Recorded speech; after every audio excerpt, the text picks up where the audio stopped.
good morning, or whatever time of day or night it is that you're watching this video. And thank you for watching, by the way. I really appreciate it. Got something really interesting in store for this video. I know I say that a lot of times, but this one, I really mean it.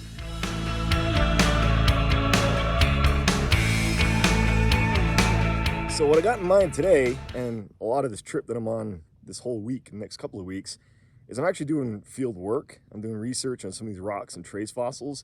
And I'm inviting you, through the magic of video, to come along and do some of that work with me. So you're going to be seeing firsthand work being done, firsthand observations being made. Some of this stuff has been partly published. I've written some papers on some of this stuff. They've been out for a couple of years now. I'm thinking of this mammal trackway that I'm here to look at today. Some is fresh, straight now in the works. I mean, it's coming up as we speak. So I'm working on it as we speak. It hasn't been published, hasn't been shared with anybody. I think that makes it kind of novel, maybe in terms of YouTube channels. So today, I'm gonna go look at some of these rocks that are really shining in the sun right now and blinding me. These are Paleocene rocks. These are late Paleocene rocks. They're around 58, 59 million years old. So we're kind of winding down the Paleocene, getting ready for the Eocene, which is only about 4 million years away at this point. Only 4 million years. That's how geologists and paleontologists think. Just, a couple million years here or there.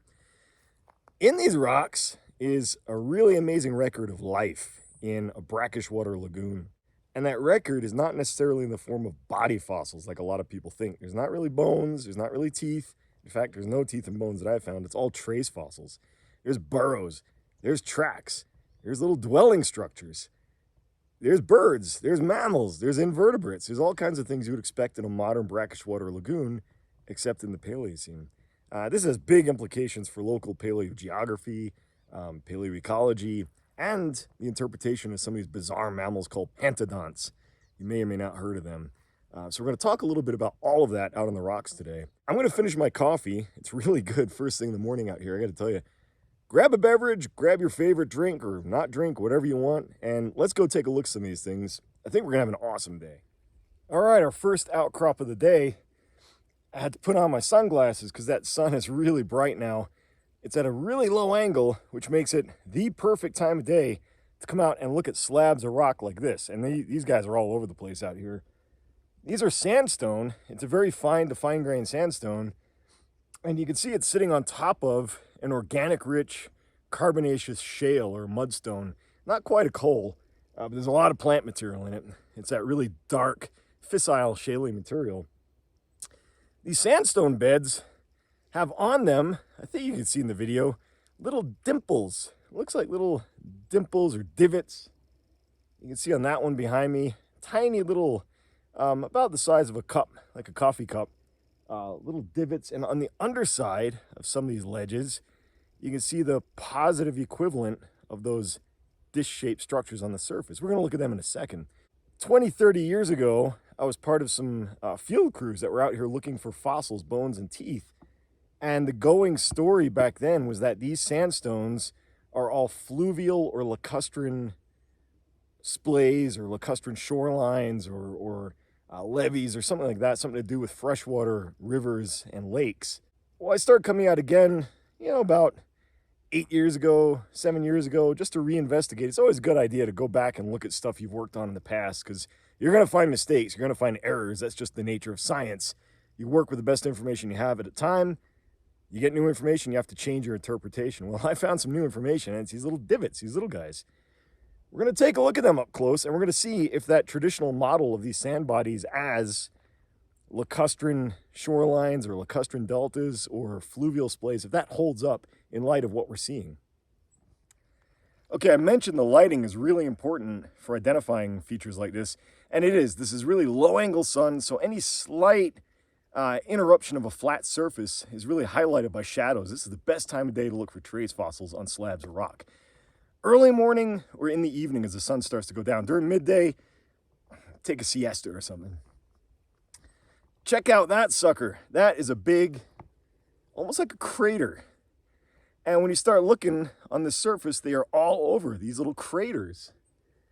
Just all over the surface. They're behind me. They surround me. You can see in the low angle light right that way, there's a whole bunch of them. This is the upper surface of a sandstone body. This is the depositional surface. So whatever made these features was pushing down into the sediment. Now, there's a couple of ways of interpreting these. They could be interpreted as weird ripple marks, little troughs and ripples. But we don't really see any indication that ripple crests are surrounding them or converging and creating little pits here. They seem pretty random. Some are big, some are little. And the surface itself is slightly rippled, but not to the point where you'd expect these are actually little mini scour pits and ripples.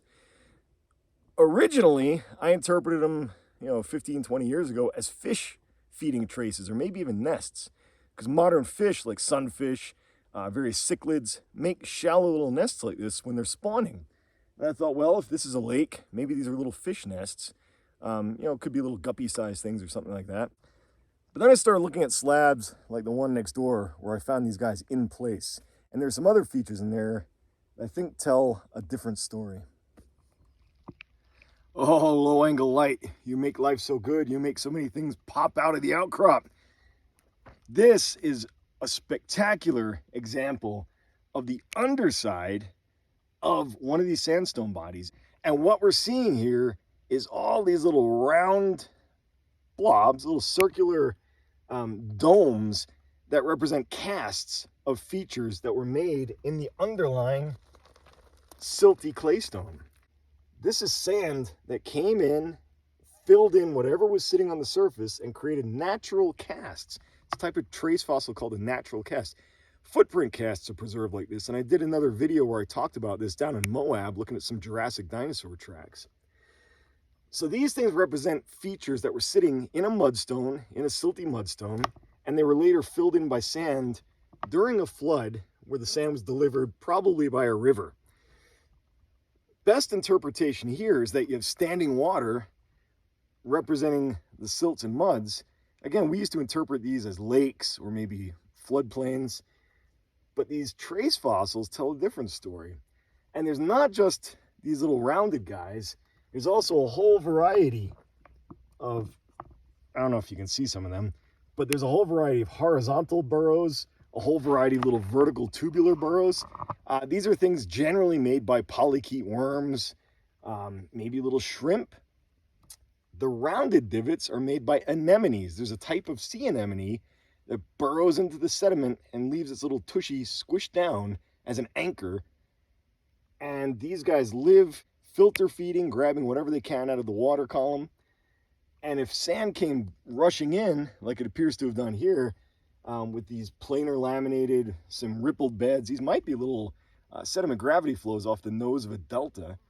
These guys are living happily in a bay. During a big storm, like a hurricane, the local delta gets overwhelmed by sediment and sends these sediment gravity flows, these hyperpicnites, comes rushing in and buries these poor little guys in place. Their little bodies decay, and the sediment collapses down into the burrow left by these anemones. And in fact, they're on the underside of all these sand bodies in here. You can see them all throughout here. But wait, there's also more. There are bivalve traces, and you can tell they're bivalves because they have a shape that's not perfectly round. It's actually got kind of a compressed lateral side-to-side shape to it. So we have some sort of mussel or clam. But look, down here, take a look at these little beauties.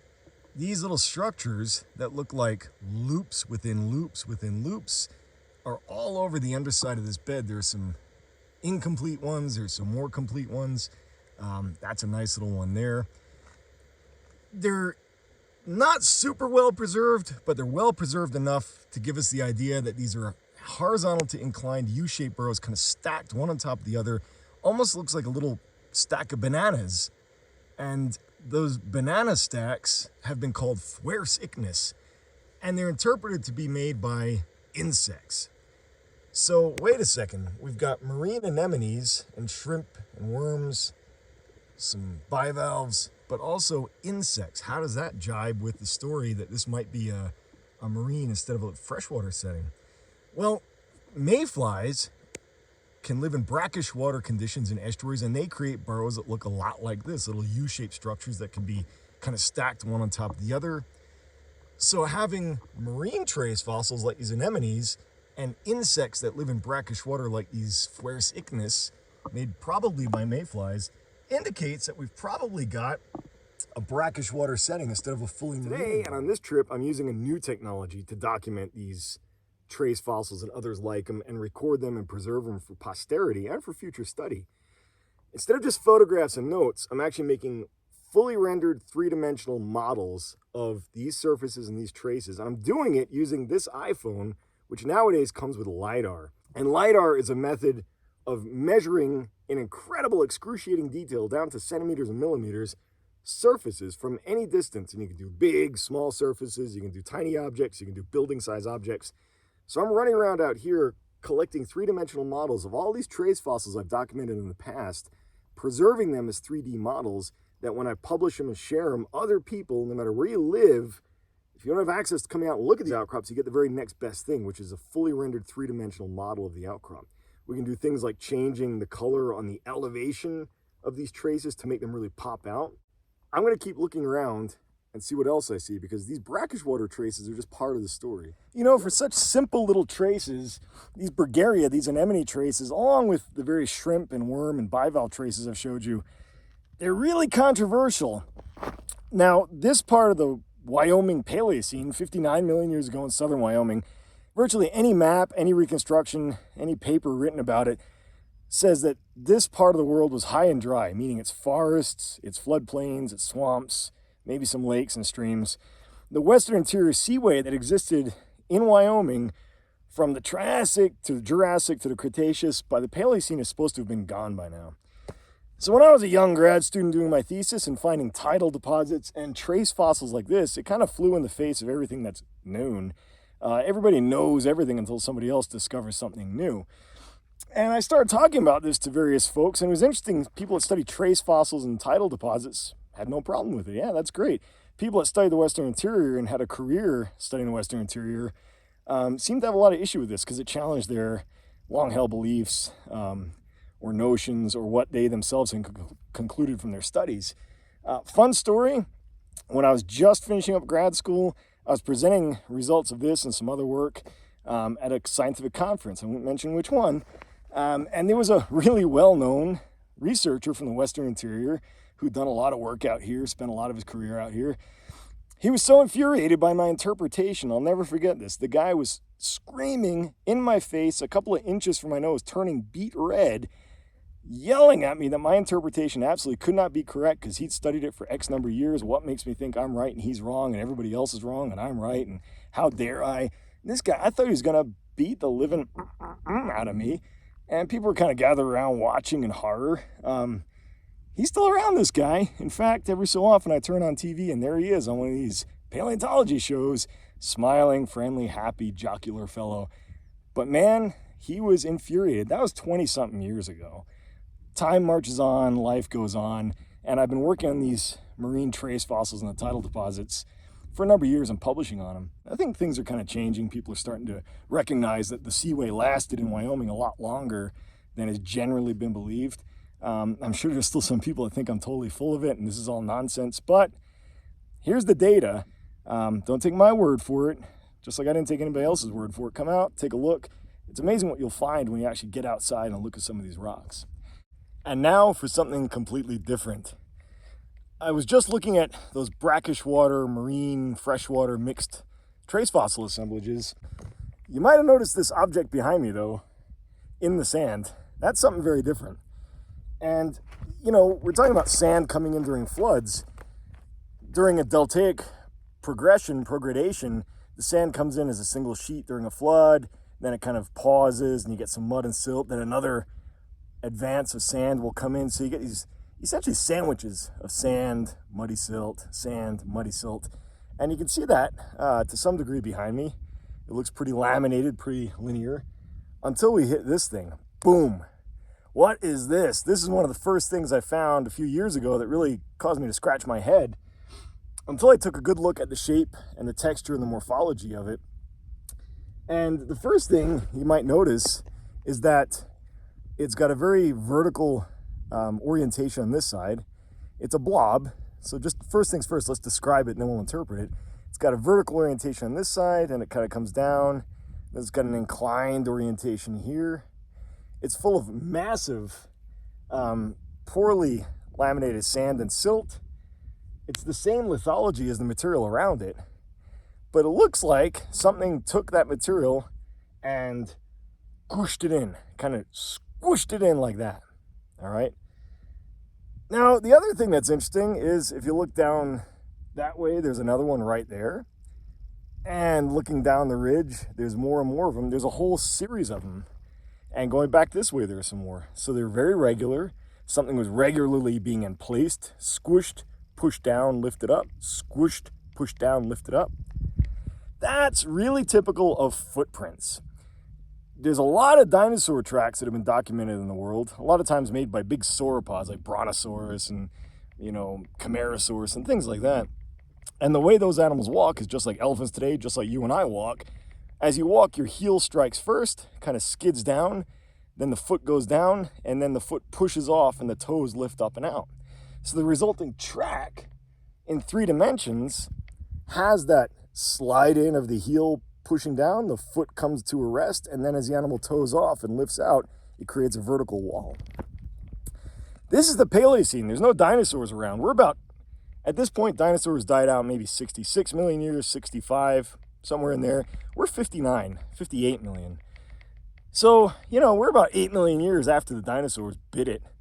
And the only things around big enough to have made tracks like this are these weird mammals called pantodonts. And pantodonts look a lot like a cross between a hippo and a pig and a bear. If you sort of picture that, you're kind of in the ballpark of a pantodont. They were really weird looking things, mostly like a bear, giant bear, raccoon, hippo thing. They've been interpreted all kinds of different ways as who they're related to or not related to. A little bit after this time, so about 1 million years later, 2 million years later, in the Bighorn Basin to the north, I'm in the Hanna Basin right now. In the Bighorn Basin, there's an animal called Coryphodon, which looked a lot like a hippo. Totally unrelated to hippos, convergent evolution, but it was a pantodont that lived, it's been interpreted as living in aquatic environments. And there's a couple of reasons it's been interpreted that way. One is it kind of looks like a hippo. 2, it's found in wet environments. But the third important thing is that there's been a lot of isotopic work done on the jaws and teeth. And the teeth, isotopic elements in the teeth record the types of vegetation that are being eaten and where they likely grew. And Coryphodon teeth really resemble aquatic mammals like hippos and other animals, suggesting they ate a lot of soft aquatic vegetation. They're found in aquatic environments. They look like hippos. They ate things like hippos. If I was to take a guess, and it's only a guess, as to what made this track, I could go a lot more wrong than guessing something like Coryphodon. And in fact, in a paper I published a couple of years ago, along with my colleague, who also happens to be my wife, who's a wildlife biologist and ecologist and studies these kinds of things, we made the interpretation that these were made by Coryphodon. There's some other plan view exposures of these tracks that I'll show you in a minute. All right, this is why you get up early when the sun is at a good angle. This is a slumped block that's come from the outcrop up above. In other words, this thing is doomed. It's going downhill. It's going to wind up down there, basically turning back into the sand that it used to be 58, 59 million years ago. It's crumbling, going to be lost for all time. One of the cool things about what I'm doing right now, if I do say so myself, using this iPhone 14 and the LiDAR, is I'm building 3-dimensional digital records of these blocks that are going to be lost. This thing is too large to effectively collect. You could, back in the day, make a giant latex mold of this thing and then make a replica for a museum.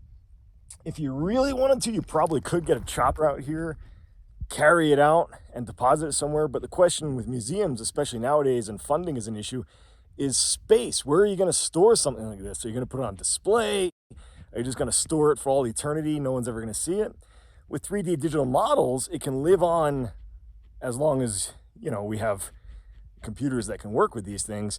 But people can make 3-dimensional printout replicas at all scales in a variety of resins. You can make a 3D model of it yourself, a physical one. You can use the 3D model in the computer to do all kinds of measurements and studies. So this is going to work its way into a paper I'm currently working on. So again, my co-author, ecologist, biologist wife and I are working on identifying details of these traces that we missed the first couple of times that we were working on them because, it's like with anything with science, you learn new things, you discover new things, you recognize new things. I'm going to show you a couple of real cool aspects of these footprints back behind me, and they are footprints. These are pantodont tracks. You can see individual prints, 1, 2, 3, 4, 5. They're all over the place here. It's trampled, but there's some really, really cool features of this lab that make it really worth studying some more, and that's why I'm making 3D scans of it. The very first thing you might notice is the surface. Look how polygonal that is. Ignore the bird poop there. But look at this kind of polygonal surface that looks an awful lot like mud cracking. And if not mud cracking, because it doesn't have the regularity of mud cracks, it looks an awful lot like cyanobacterial mats, microbial mats. When they desiccate during low tide, when they're exposed during a drought, or just during normal low tide exposure, they create this little fracture pattern like this. And we've seen it before in tidal flat environments. We've seen it in rivers and ponds, anywhere you get these microbial mats that when they're subaerially exposed, they create these little fractures, not quite as regular as mud cracks, and they don't go very deep. This makes sense because we're in what I'm interpreting as a brackish water tidal flat environment.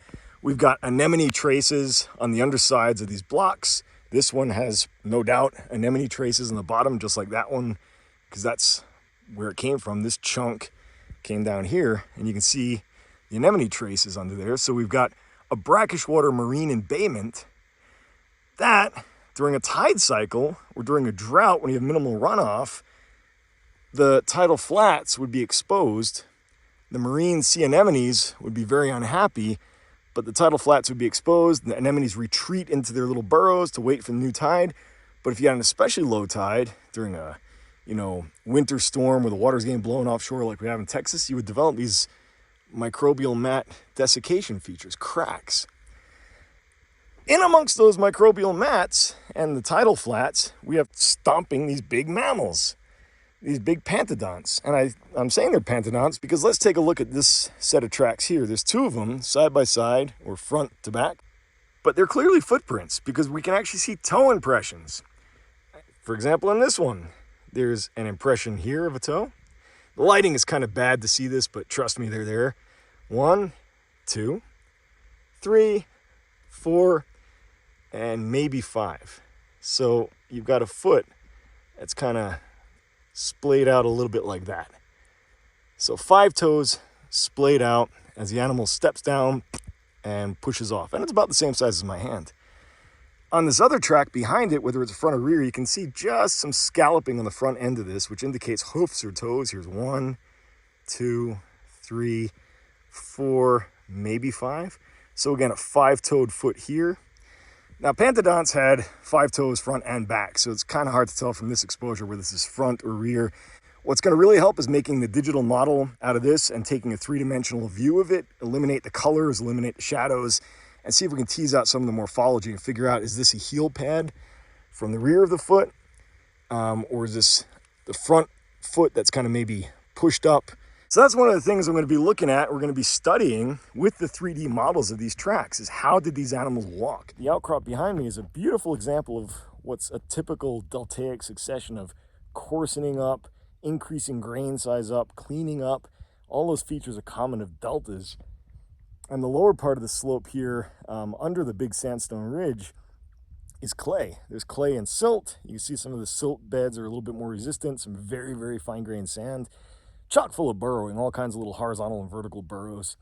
And as you work your way up the section, the sandstones start to get thicker and more common and more abundant and thicker until finally you're in that sand at the very top, which is very thick, hardly any silt or mud in it. It's still a very fine sand though, fine to very fine grained sand. So there's a prograding, coarsening upward succession of about a 2-meter thick delta, so about 6-7 feet thick. In a restricted marine environment. And this is a very typical situation in modern bayhead deltas where in a restricted bay, a little small feeder creek or river comes in, dumps a bunch of sediment, and as it progrades, it coarsens and cleans up until it's finally exposed during low tides or periods of low water because of drought or whatever. And things like bears, coyotes, raccoons, people, all sorts of animals come out and stomp around looking for food. Okay, so I was just talking about delta lobes. One thing all deltas have is a distributary channel linked to a fluvial system. we should be seeing evidence of a channel here. Well, lo and behold, behind me, this is the underside of a distributary channel. And I'm saying that because as I walked along the ridge, and by the way, all these rocks are tilted up almost vertical. That's why I'm getting these weird views of the rocks. They're all around about 85, 80 degrees tilt. So as I'm walking along this side of the ridge, I'm actually looking at the underside of sediment that was deposited. The underside here is chock full of rip-up clasts of mudstone, siltstone. Some of it is still laminated. You can see there's angular clasts, rounded clasts. This stuff represents where the channel incised into older deposits, spewed that material out, and on the base of the channel, on the bottoms of these channels, you get what's called a lag deposit, a rip-up class lag. It can be gravel if there's gravel in the depositional system. If it's a channel that's kind of avulsing back and forth, it's going to rip up older muds and silts, and those can be semi-consolidated and preserved as clasts. Lo and behold, that's what we got here. So these are rip-up clasts at the base of the distributary channel. We found the culprit. This is the guy, one of them, that's feeding the delta lobes we've been looking at down the ridge that contain the tracks and the invertebrate traces. So the story's coming together. We've got good evidence for the interpretation of a bayhead delta. It's got a distributary channel. It's got lobes that are prograding. It's got periodic subaerial exposure with those cracks appearing in the microbial mats. Mammals are stomping across the surface. Invertebrates are burrowing down into the subaqueous marine part of the delta. We're in ripple mark heaven here. As you can tell, there's these slabs of reddish, very fine-grained sandstone with small ripples. They're not very big at all. Different orientations reflecting different currents. There's some smearing. You can see some things that are washed out. Maybe there was something like a stingray or a fish swimming around. There's some little divots where maybe bivalves were living or maybe a bird was probing. But we do have ripples, which indicates, there's small scale and fairly linear crests, just shallow water, consistent with kind of a shallow part of a delta, a bayhead delta. Up on the top of the delta, though, we're going to take a look at that ridge. That's got some really, really cool things in there. Here's the first kind of track, and we even highlighted this one in the paper. The light is really good to see the toes. 1, 2, 3, 4, and 5. They're blunt. They're big blunt toes, like a hippo's foot or like an elephant's foot or a rhino. And that animal stepped down and pushed off with its toes. The toes dug in a little bit deeper than the rest of the foot. And it was on the upper part of the delta. It's on the sand, so it didn't squish in. The ones I was showing you in other stops are really squished into the mud and the silt. This is a firm sand, so try walking on a firm beach sand. You don't dig in as much as you do in a soft, squishy, muddy sand or a really wet sand. So this sand might have been pretty firm, dewatered, but 5 nice blunt toes left by this animal. That's typical of something like a coryphodon. And that's why we thought, oh boy, these are coryphodons. These are big hippo-like pantodonts. But there was another kind of track, and it's on the same trackway. And we highlighted this one in the paper, and I've since made some 3D scans of it and taken a closer look. It's got toes, 1, 2, 3, 4, 5 toes, but they're very sharp and very pointed. You can see there's a sharp claw-like shape to these guys. It's not blunt like the one back there. Again, it's about, the same size as my hand. So an animal about the size of a black bear or something stepped down, stepped out, and continued on down the way. There's the rest of its tracks until it disappears in the outcrop. Well, these 5-toed pointed tracks are different than the 5-toed blunt tracks. And we found a match for something very similar to this that would have left a track basically identical to this. It's called Titanoides. And Titanoides is a big pantodont that lived at this time. And it actually left tracks just like this in Svalbard, in Norway. So this is the first North American occurrence of Titanoides tracks. They're called Thulatherapus in Norway. This is the first North American occurrence of Thulatherapus. Titanoides is known from the same age rocks to the north in the Bighorn Basin. So we've got Titanoides and possibly Coryphodon or an ancestor Coryphodon sharing these tidal flats. These tracks are part of a huge assemblage that goes for almost a kilometer, like more than half a mile, almost 3/4 of a mile in each direction at multiple levels. And it's the largest collection of Paleocene mammal tracks anywhere in the world. And that freaked me out when I first found it in 2019 because I thought, no way, how's this been missed by so many people, including myself? I've been working out here almost 30 years. Never recognized these guys. But the lighting was never right. I never had my eye attuned to the possibility that I'm seeing big mammal tracks. You know, you're used to thinking of the Paleocene kind of smaller mammals like rats, raccoons, possums. You don't necessarily think of big bear and hippo-sized things, but they were here and they were leaving their tracks. And this is the biggest Paleocene track site with mammals anywhere on the planet. And you're seeing it. So let's continue on. There's a really awesome final exposure I want to share with you. What would a Rock-o-Rama video be without a little bit of controversy? Well, here's the controversy for this video. Tracks like this one right behind me with 1, 2, 3, 4 toes and a skid mark where the heel stepped in possibly represent the world's earliest ichnological record of taperoids or maybe artiodactyls. And artiodactyls are ungulate mammals with 4 toes like cows, antelope, sheep, things like that, as opposed to parasitactyls like horses that have 5 toes or 1 toe, odd number toes. Artiodactyls have even toes. Taperoids have 3 toes on one foot, 4 on the other. This track and others like it seem to record only 4 toes. Now, we published this as a possible artiodactyl taperoid track. We're still working on it. I've got the 3D scans now. I'm going to keep working on this. We're still going to evaluate it and see if it's maybe a preservational feature. It doesn't look like one, but we'll see. So with the 3D scans that I'm making today, that's really going to help identify this and confirm or refute our hypothesis that it's a taperoid or an artiodactyl. So science progresses, and hey, if I prove myself wrong, that's awesome. Somebody else proves me wrong, that's cool. That's how science progresses. Either way, it's about getting the best answer for the data you've got at the moment. Be open to changing that interpretation. Like, otherwise it becomes dogma. Then you're not doing science, you're doing something totally different. Oh, low light conditions. I love you. Look at the great stuff you can see in rocks that you wouldn't otherwise. Look at this right here. 1 toe, 2 toe, 3 toe. There's another toe. 4 toes? Long toes? What is going on with that? Here's another long toe right there. It gets clearer when we look up here. Look at that. 1 toe, 2 toe, 3 toe. 1 toe, 2 toe, 3 toe. Bird tracks. These are bird tracks, and this apparent 4-toed track here is actually a superimposed 1, 2, 3, and then another one walking in a different direction. So you get 2 bird tracks, 3 toes and 3 toes stepping on each other. Birds were trampling all over this surface. Our interpretation of this environment as a tidal flat makes sense because you've got invertebrates, you've got a subaerially exposed delta. Of course you're going to have birds. You know, you go to a modern coastline, a modern tidal flat, there's some of the richest ecosystems in the world. Birds are all over the place. So it makes sense. You have all kinds of little wading birds, shore birds. These are about the size of a modern cattle egret. So not huge, they're not big wading birds like a blue heron or a great egret, but they're about the size of, in this case, probably a willet. In this case, probably a cattle egret, and there's different sizes of bird tracks in here. So I've collected a 3D scan of this. Previously, I took latex molds of it, but now I've got 3D scans that I can take my time in the lab, compare them, contrast them, and compare them to various other Paleocene bird tracks and see what they are.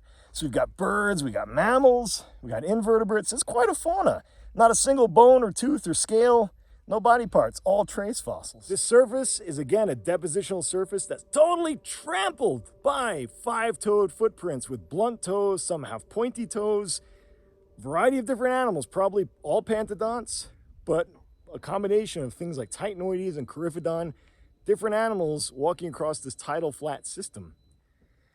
This surface really blew me away when I first found it about 4 years ago, and to try to capture it from a distance using photography was a challenge. The tracks sort of blend in with all the fractures and the weird texture, so I ran into town and I grabbed some cooking flour, just normal baking flour, bleached white flour, and I dusted each and every footprint, I don't know, dozens, 100 of each of these, and then I ran across to the ridge across the way and shot back this way with a telephoto lens.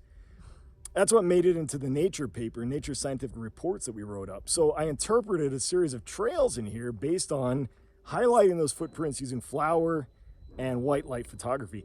Now I've just used this handy iPhone that I'm recording on right now and gathered a full LiDAR model of this entire trackway.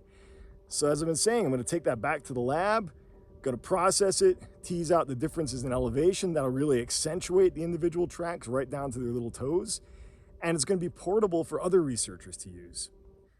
You've seen it here first. This is the first attempt to actually document these Paleocene mammal tracks using a systematic three-dimensional model system. Incidentally, if you want a copy of that original paper that we wrote on these tracks, I'm going to stick a link in the description of this video. You can get it. It's free. It's out there, so you can go ahead and read it and let me know what you think. As always, thank you very much for tuning in and watching this video. I really appreciate it. I hope you learned something. I hope you're enjoying these videos. I'm going to keep making more. I got a bunch more stuff I'm going to do out here in the next couple of weeks in Wyoming. And remember to get outside, look at rocks, spend some time learning things. Every time you come out, you're going to learn something new. I do. I know you will too. It's a great way to do stuff. All right, thanks, and I'll see you next time.